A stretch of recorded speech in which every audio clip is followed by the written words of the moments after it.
Yeah, so how about that Revelation 4? It's a little wacky, huh? Yeah, that description of heaven, it's a little bit overwhelming. I think the creatures with the eyes, I think that was my hardest. Yeah, that was the hardest thing. They're a little wild, but the rest of it is so beautiful, right? And you think about, like, that's just what our finite mind can understand. Like, it'll be even more so when we get there.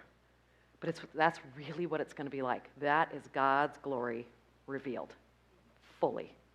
And just think, you're in that scene. You're there. Like however you imagined it in your mind's eye this week, you're there, standing where John was standing, seeing all of that with God, with the elders, with those creatures, with the crystal, with the emerald rainbow, with the throne, with all of that. You're with God and with all of those who are praising him. That's just like mind-blowing. And we've been talking a lot in our study, not maybe not a lot, I think kind of a lot about God's glory and about the weight of glory and about God sharing his glory with us. So I want to make sure first that we all know what we're talking about. So next slide, Marcia. So I looked it up in the regular dictionary. One of these wonderful other leaders taught me this. We're all good. You can just hit the little arrow button. Yeah. So one of these wonderful leaders taught me this, to look it up in like a regular Webster's dictionary and then look it up maybe in a Bible dictionary. So first I looked up in Webster's, and here's kind of the full definition, which I think is great and so applicable. I love when the regular definition's so applicable to what's going on in the Bible. But the part I really wanted to highlight that stood out to me is where it says the praise, honor, or distinction extended by common consent.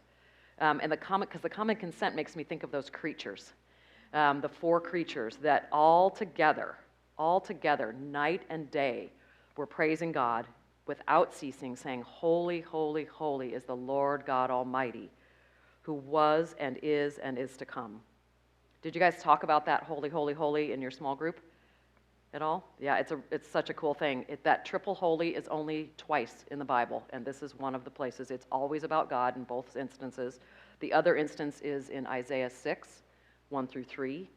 And maybe you discussed in your groups that the triple holy in Hebrew, that indicates completeness by saying it 3 times. And so what that means is that God is completely holy, without sin or impurity, and distinct from all creation. I just think that's so cool and so true.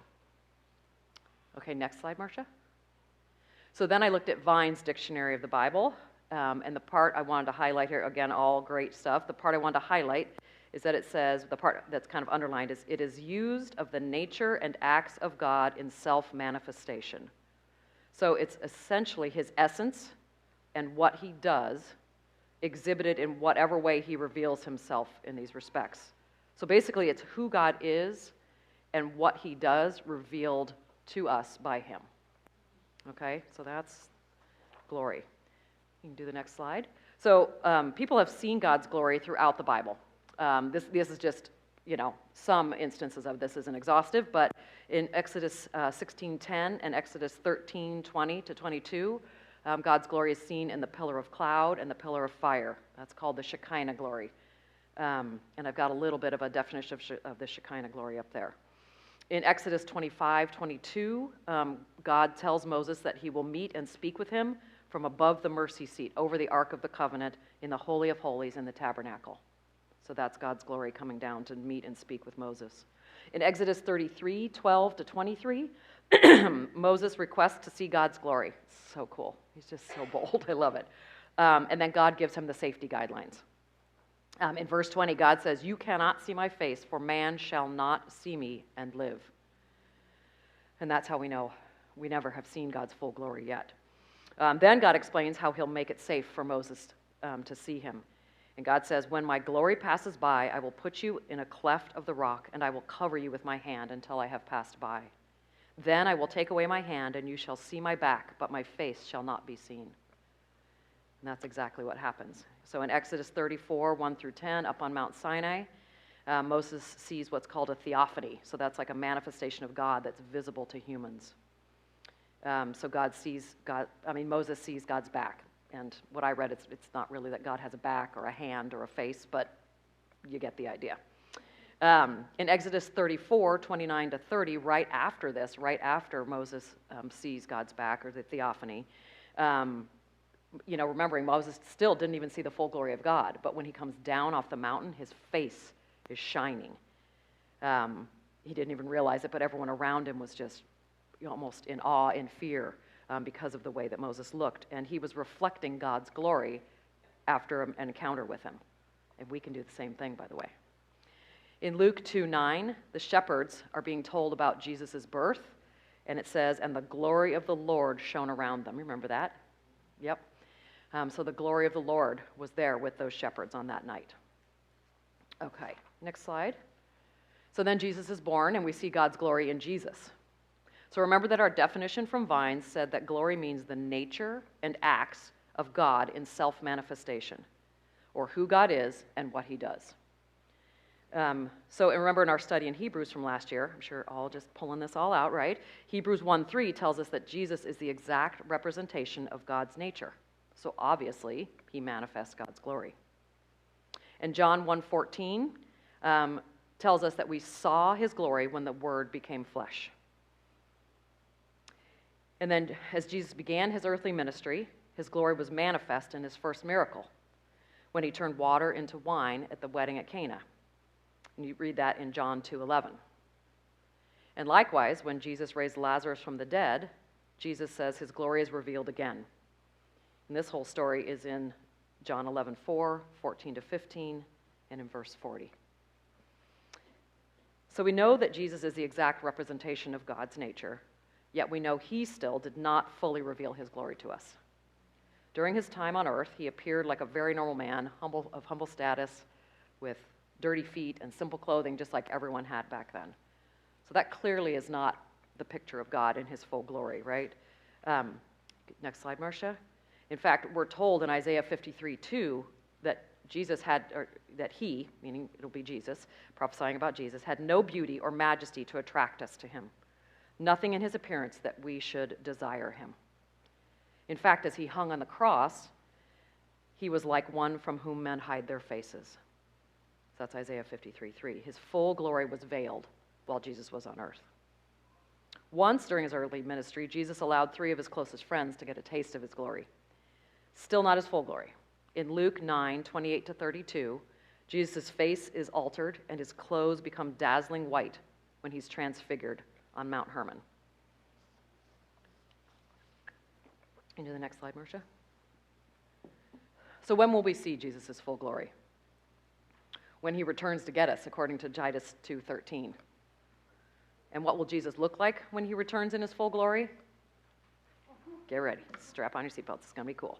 So Revelation chapter 1 and Matthew 24 give us some clear descriptions of Jesus in his full glory when he returns. And it's all up there. Coming on the clouds, white hair, eyes like flames, feet like polished bronze, voice like thunder, two-edged sword from his mouth, face like the sun, lightning, angels, trumpet call. It's just like, to even imagine it, and again, that's in our finite minds. It's going to be amazing. But Revelation 19:11 to 16 gives us the most detailed description of what Jesus will look like in all his glory when he returns. And this says that he will be riding on a white horse, his eyes like flames, jeweled crowns on his head. He will be clothed in a robe dipped in blood. A sharp sword will be coming from his mouth. And on his robe and on his thigh will be written his name, King of Kings and Lord of Lords. This is the Lion of Judah in all his glory.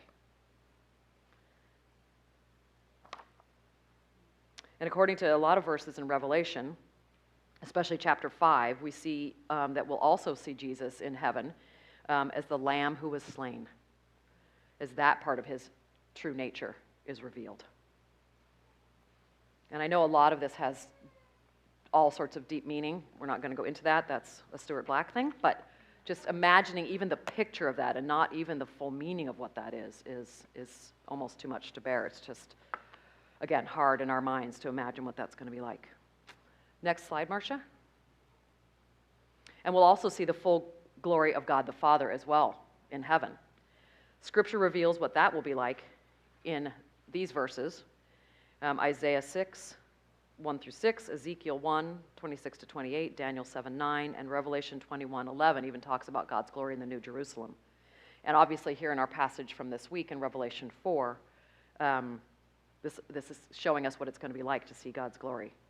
We get to see his magnificent appearance, and we see him receiving the honor that he deserves for who he is and all that he's done. And the unimaginable gift that he gives us is that he chooses to share his glory with us.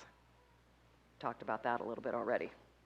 So as you're imagining his full glory, imagine that he deserves it fully, completely.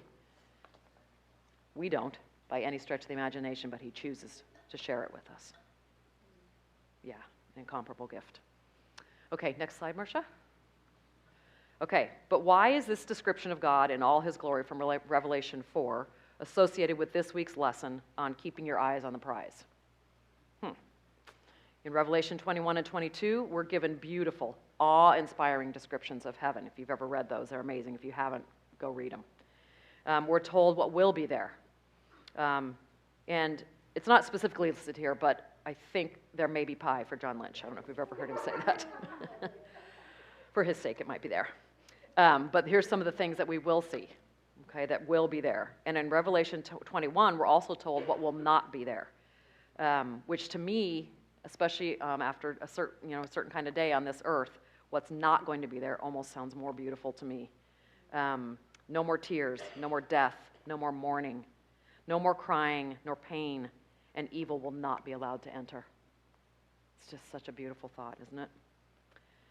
But think of all that means. We could even expand that. Like, what else won't be there? Think of it. No more cancer. No more Alzheimer's. No more car accidents. No more destruction. No more school shootings. No more abuse.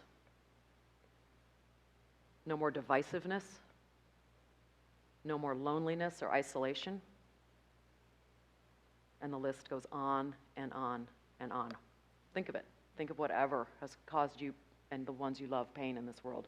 It won't be there. Sounds so good, and it sounds like an amazing prize after all we've endured on this earth. But these wonderful things, as wonderful as they are not the prize. So what is the prize then? And I want you to, if you're falling asleep a little on me or anything like that, just perk up, because this is what God told me to tell you today. This is what God wants me to express to you as clearly as I can, is that our prize is God and God alone. God in all his magnificent glory for all eternity, literally dwelling with us. That is our prize. That is our treasure, and that is our reward. All of the other characteristics and descriptions of heaven are amazing, and we get to live there forever, enjoying all of that, what's there and what's not there. But they're merely the byproduct of the one who is our true prize. Heaven is filled with God's glory. And where that exists, so do exist the wonderful things that we read about in Revelation 21 and 22. But here's the really cool thing, as if that wasn't cool enough. Not only is God the prize in our future, but he's the prize right now. Give the next slide, Marcia. So unlike any race any of us have ever run or any contest we've ever entered, in this race we have access to the prize before we even finish, while we're still running it. Isn't that just like God to turn things on its ear, right? To do things completely differently than anything we've experienced here on earth, and to be so generous with us? So what does that mean to us in our day-to-day life? That means as we run the race, as we live this life, anything that draws us closer to God is drawing us closer to the prize. In Psalm 73:28, we see that the nearness of our God is our good.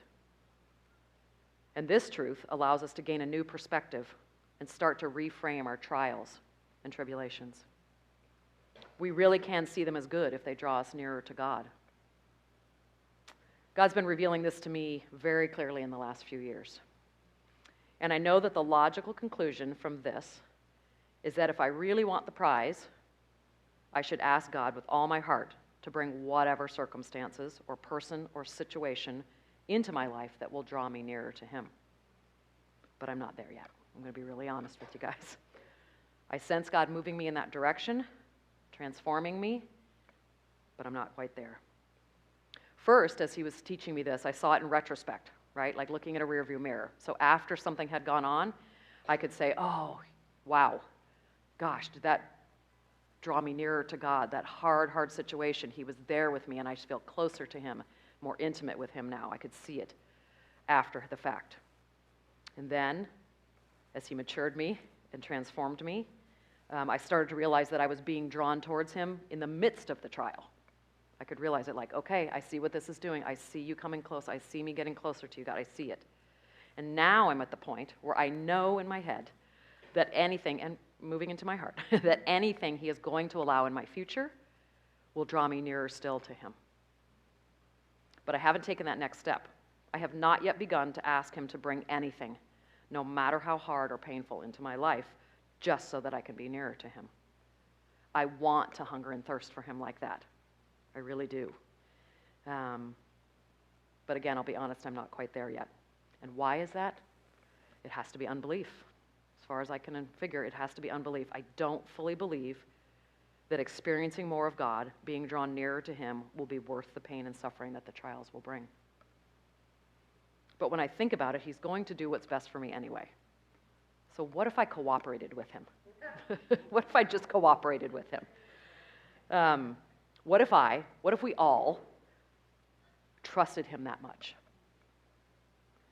What if we trusted him enough to ask him to bring anything into our lives that would draw us closer to him, our great prize?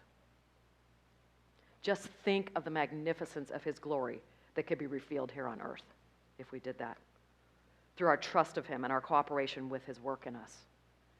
When I allow God to do that, to walk with me, carry me through my hardships, he's glorified. His glory was revealed through me to you, and when you do it, it's revealed through you to me. And when we all do it, it's revealed through all of us to the world that so desperately needs him. We already reflect his glory. Did you know that? You already reflect God's glory.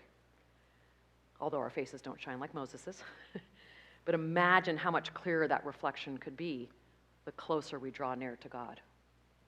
Right? Just like a mirror. If you're 50 feet away, you're not going to see very clearly, but the closer you get to it, the clearer that reflection is, the crisper, the more accurate. The world would get to see a glimpse of what we're reading about in Revelation 4. And each trial could become a time of anticipation of seeing God's glory revealed more and more. It no longer is a grin and bear it kind of situation when this is how we're living. This is the patience that is more than endurance that Oswald Chambers talked about in that quote in our homework. Because if God, for eternity, starting now, is our prize, and nothing can take that away from us, why do we concern ourselves with what happens with us on this earth? He is all we need, and we already have him living in us. This is how we endure the unendurable and have it spill over into joy, like we read in the Colossians passage in our homework. Next slide, Marcia.